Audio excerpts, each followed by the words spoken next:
Perkenalkan, nama saya Ika Aprilia, NPM 11230018, dan teman saya. Perkenalkan, nama saya Niken Ayu dengan NIM 111230010.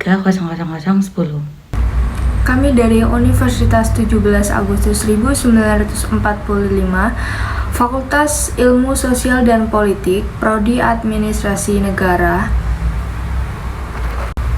Jadi di video kali ini kami akan mempresentasikan tugas ETS materi jejaring kebijakan oleh dosen pengampu Bapak Edi SH.MSI.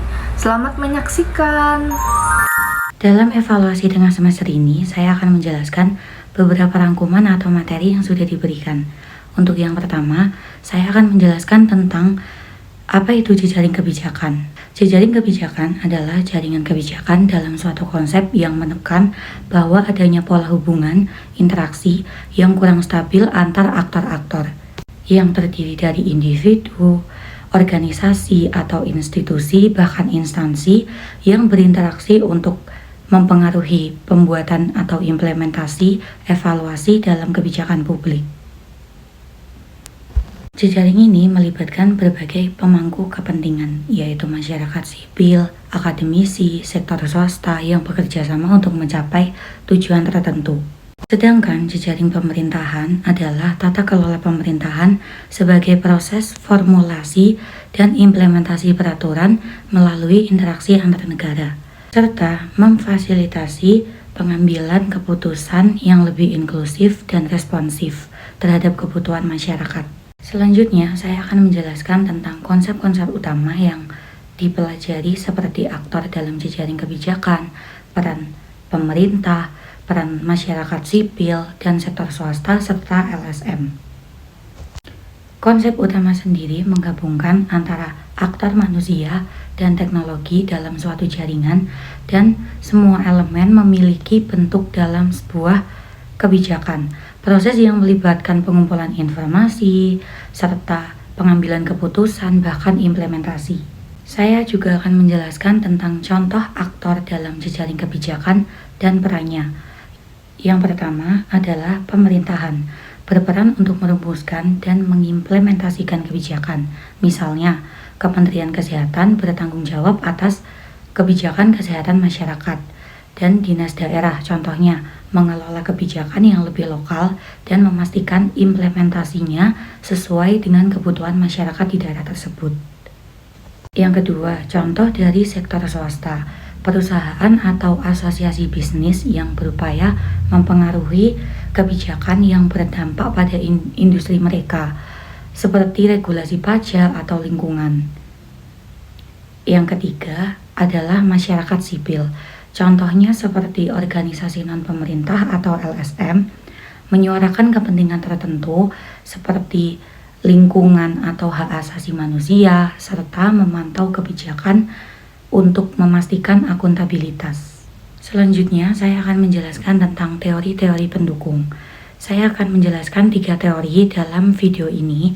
Yang pertama adalah teori kebijakan publik, yaitu Public Policy Theory. Teori ini membahas tentang proses pembuatan dan implementasi kebijakan publik serta bagaimana berbagai faktor seperti politikal, sosial, dan ekonomi mempengaruhi kebijakan. Dalam konteks jejaring ini, teori ini menjelaskan bagaimana kebijakan dapat dibentuk melalui antara interaksi aktor dalam jaringan. Untuk teori yang kedua adalah teori Governance Network. Teori ini berfokus pada bagaimana antara aktor, baik publik maupun swasta, bagaimana mereka berkolaborasi dalam proses pembuatan kebijakan. Dalam governance network sendiri, interaksi antara aktor ini tidak bersifat hierarkis, namun bersifat kolaboratif. Yang ketiga adalah teori masyarakat sipil. Teori ini menyoroti peran masyarakat sipil dalam mempengaruhi kebijakan publik. Contohnya, organisasi masyarakat sipil dapat menjadi penghubung antara pemerintah dan masyarakat serta mendorong partisipasi publik. Ada studi kasus di mana kami memilih contoh kasus penanganan COVID-19 di Surabaya. Kenapa di Surabaya? Karena Surabaya memilih lonjakan kasus COVID-19 sangat signifikan. Dan ada beberapa aktor yang terlibat dalam penanganan COVID-19 ini, diantaranya ada pemerintah. Pemerintah terdiri dari pemerintah Kota Surabaya yang melakukan pengawasan di tingkat kota dan menerapkan kebijakan lokal. Dan ada juga pemerintah Provinsi Jawa Timur yang bekerja sama dengan pemerintah kota dalam perumusan kebijakan. Dan ada juga 2 instansi kesehatan di mana RSUD menyediakan layanan medis dan perawatan pasien COVID-19. Dan ada juga Puskesmas yang membantu isolasi mandiri dan vaksinasi dan pemeriksaan tentang COVID-19. Dan ada juga Laboratorium Kesehatan Daerah Labkesda yang melakukan uji spesimen COVID-19 untuk deteksi awal gejala COVID tersebut. Dan sektor swasta juga berpengaruh dalam penanganan COVID-19 ini karena perusahaan kesehatan di sektor swasta ini sebagai alat untuk menyediakan APBD, masker, dan ventilator. Dan juga perusahaan teknologi yang menyediakan aplikasi pelacakan kontak dan informasi kesehatan. Dan juga perusahaan lokal yang menyediakan bantu logistik dukungan finansial melalui program CSR. Dan yang keempat ada LSM, Organisasi Masyarakat Sipil, yang dimana contohnya adalah PMI, Palang Merah Indonesia, yang membantu dalam distribusi alat kesehatan dan edukasi masyarakat.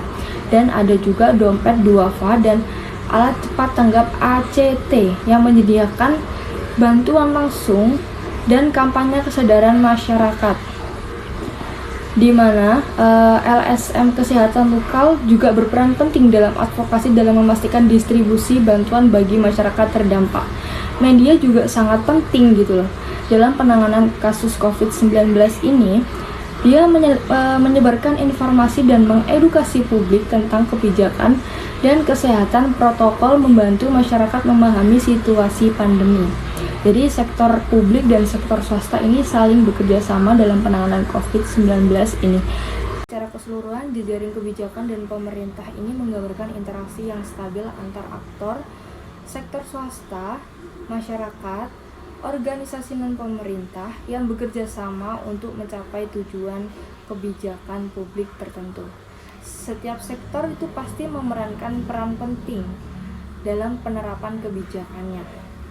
Dan masyarakat sipil menyuarakan kepentingan warga dan sektor swasta mendukung dalam bidang yang relevan bagi mereka. Kolaboratif ini ditopang oleh teori governance network, interdependensi, dan jejaring yang menekan pentingnya saling ketergantungan antar aktor dalam proses kebijakan.